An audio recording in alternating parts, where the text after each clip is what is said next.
Yes, I'm an artist, and my presentation today will actually try to define how this is art and how that turned up to be a project lasting 18 months in Casula Powerhouse, which is a cultural facilities of Liverpool Council, and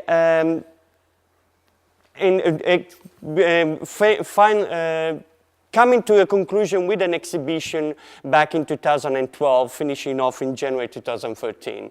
So it was an 18 months long project, which I was lucky enough to be supported by the Casula Powerhouse, by Liverpool Council, and an enormous amount of people of the Liverpool regions and various people from all over Sydney who came to work with me.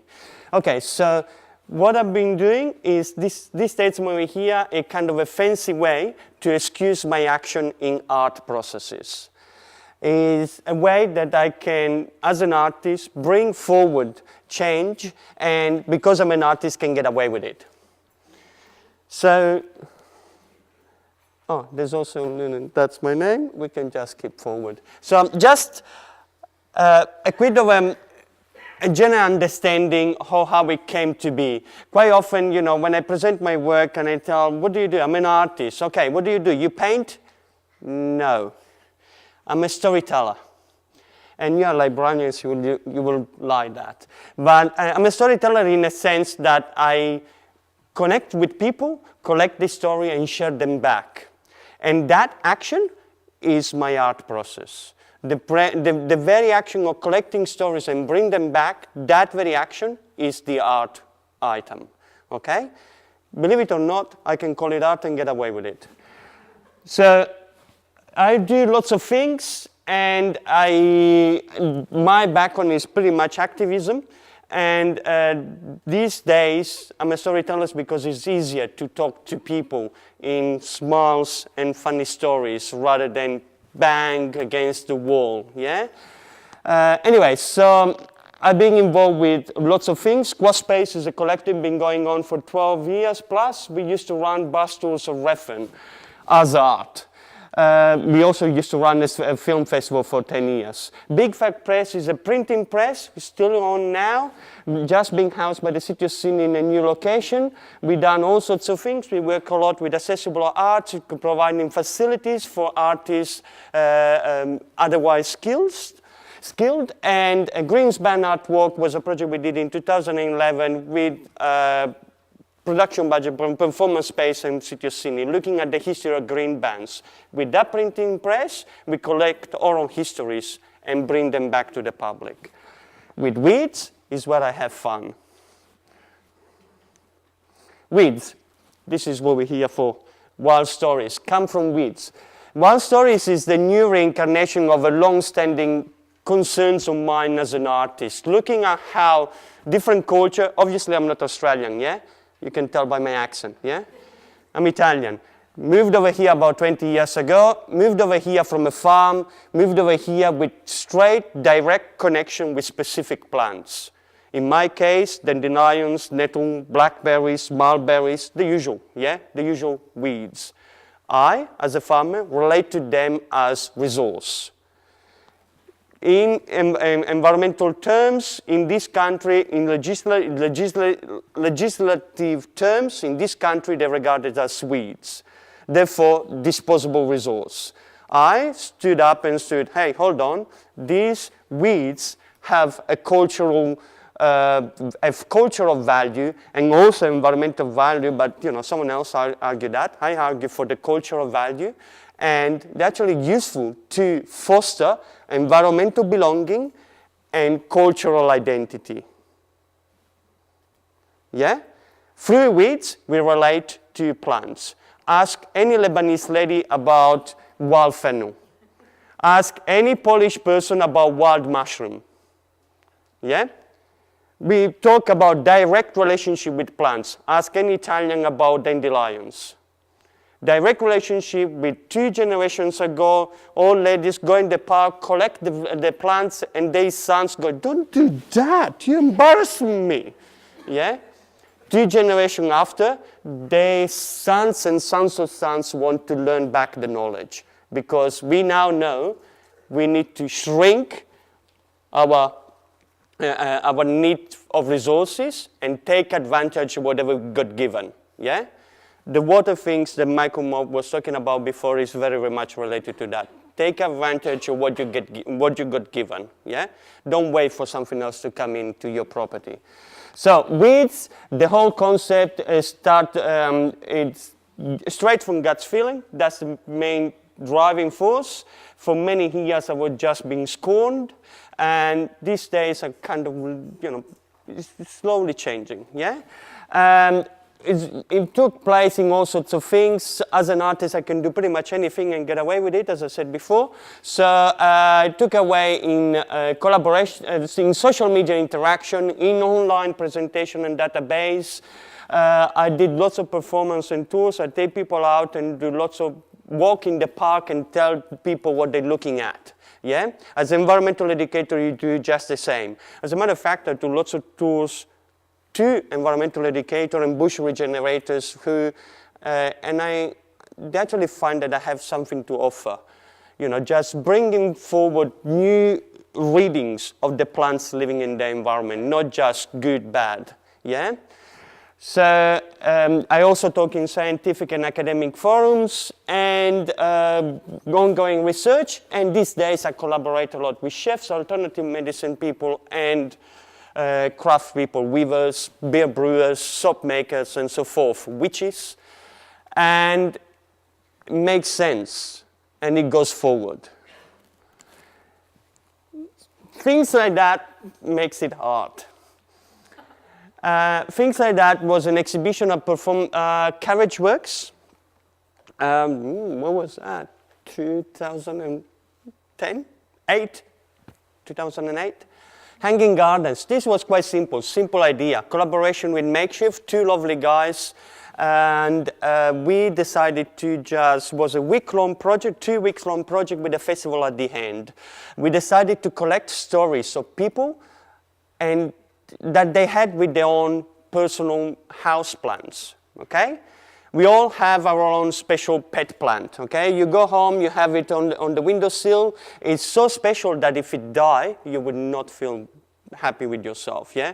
Quite often these plants are passed on from cuttings, from, you know, people that gave it to you, you know, it's been moving around with us in our apartment from all over the world, yeah, all over Australia, all over the place. It moves with us on the seat of the car.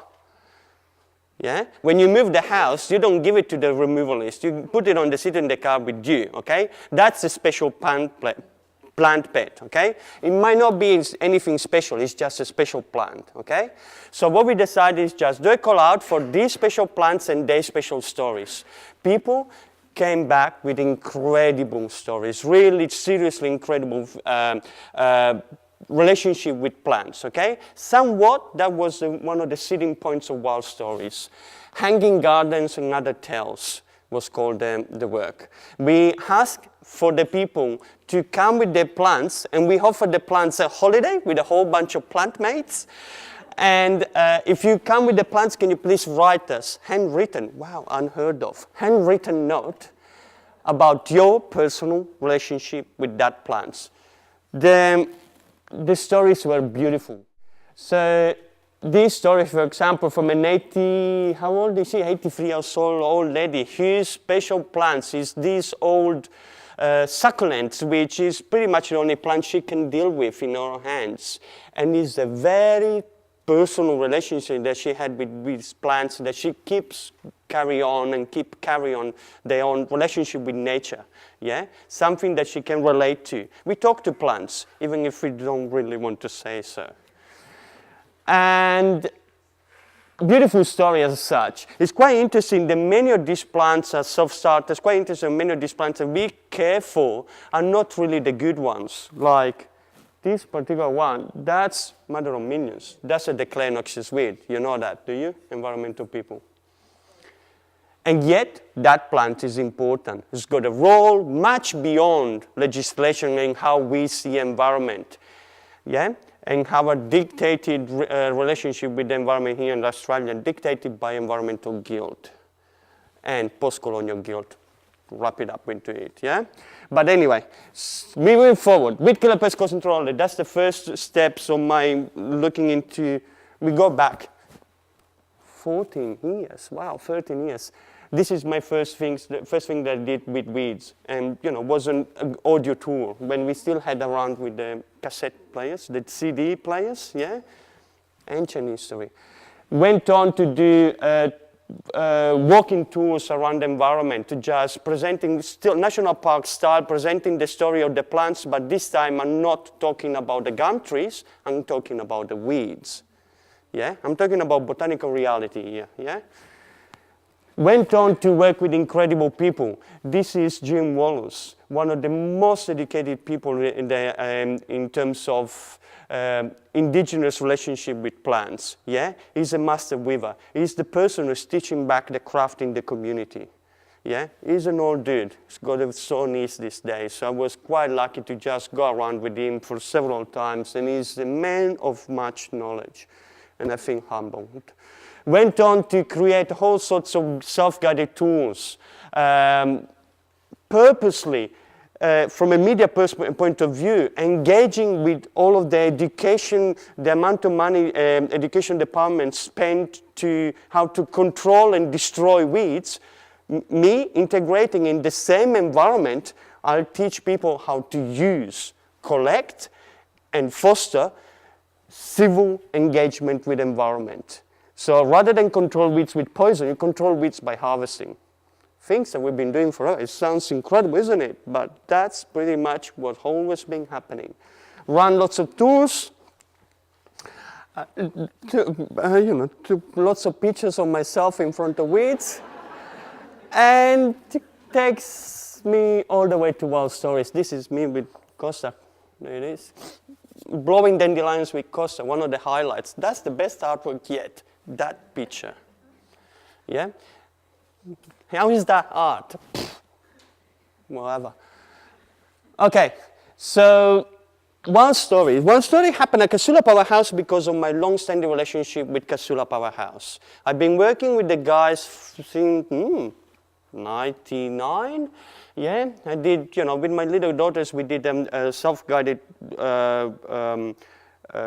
work booklets to go around for kids to go around and look at the public art of the Casula Powerhouse. This was years ago. So I've been working with the guys for many years. I tend to be loyal in terms of environments.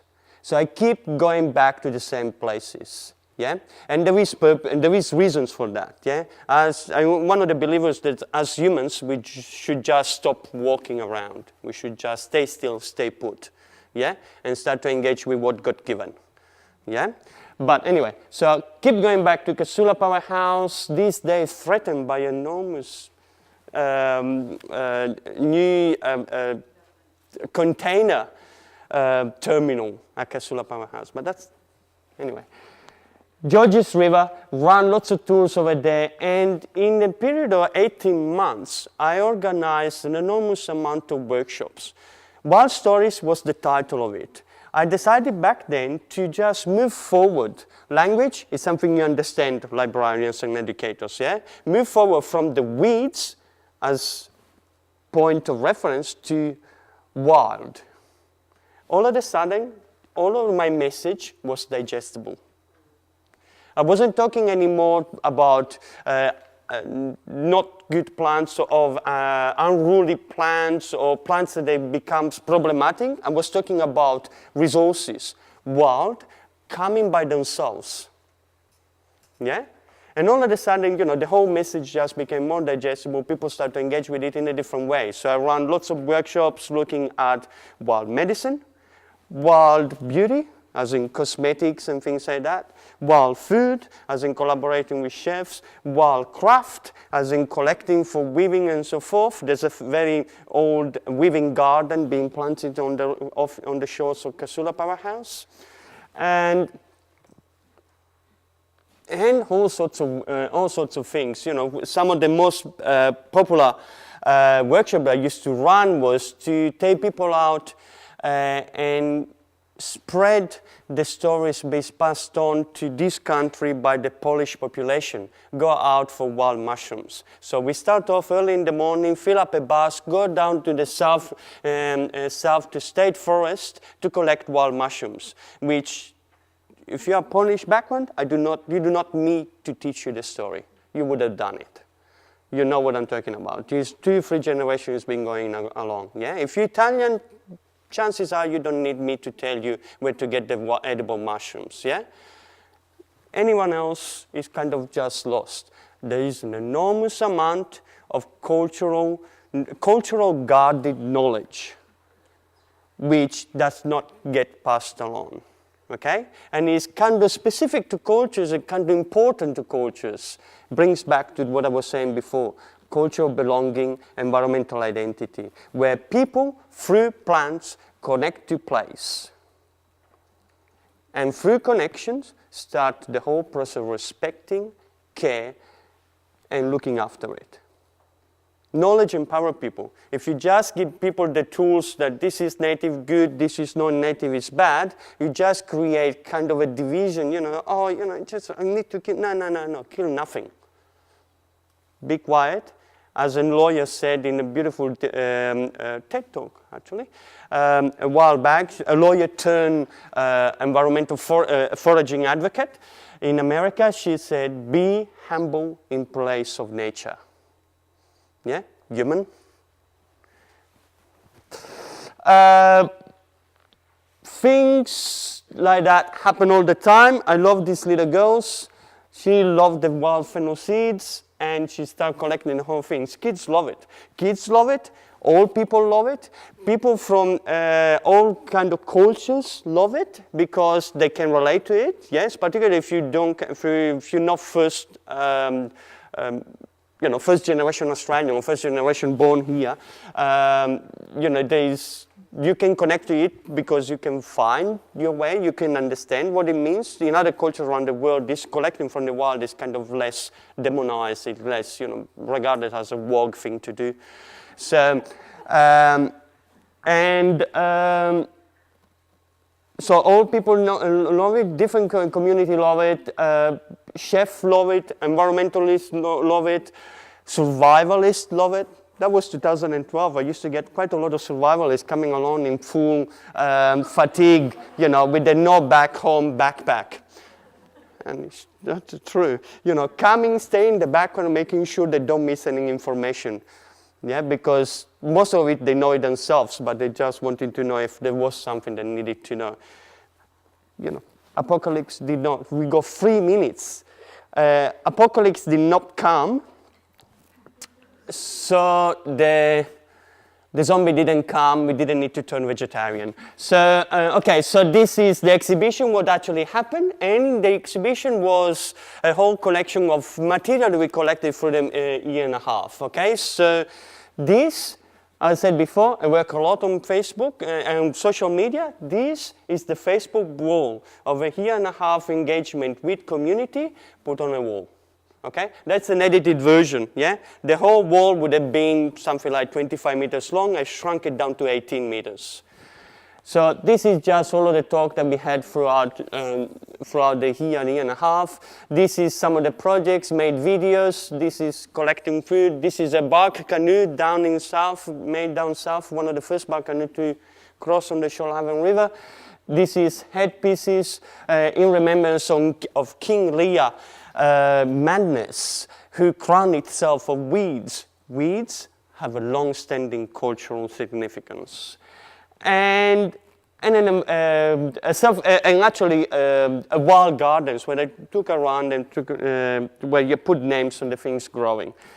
More food. This is what happened quite a lot. We sat down and ate and had lots of fun in the process. Love to collaborate with chef. This guy over there, that's Nathan Sassy. Now open up his own restaurant, Nomad, in Surrey Hills.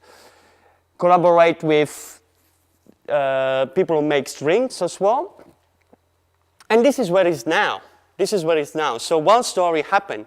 Done in 2013. These days I work lots and took it all the way. The food thing is actually what it the discourse is most effective. Okay? Through food, you can bring at table quite complex political statements, but because they're tasty, people engage with it. Yeah? There is lots of underlying meta-narratives whenever you bring a soup of nettle on your table. Yeah? There's lots of political discourse happening right there and then, and you enjoying it. Yeah? So this is drinks with whatever things, and the flowers over there, that's Dianella, which council are loving at the moment. I love Dianella, they're super sweet, they're so good, aren't they? And no one knows they're actually so good. And lantana flowers, so one next to the other. Production, yeah, so this is what I do this day, take people around and show them food. This is sorrel, wild sorrel, this is medicago, this is amaranth. And go 15 seconds for the last slides. This is where it's at. About to launch a platform to engaging and collaborating with internet producers and coders and developers to create a platform for the sharing of knowledge about wild food worldwide. So that for the location and the sharing of knowledge, so that these stories become these stories of the world becomes the property of everyone.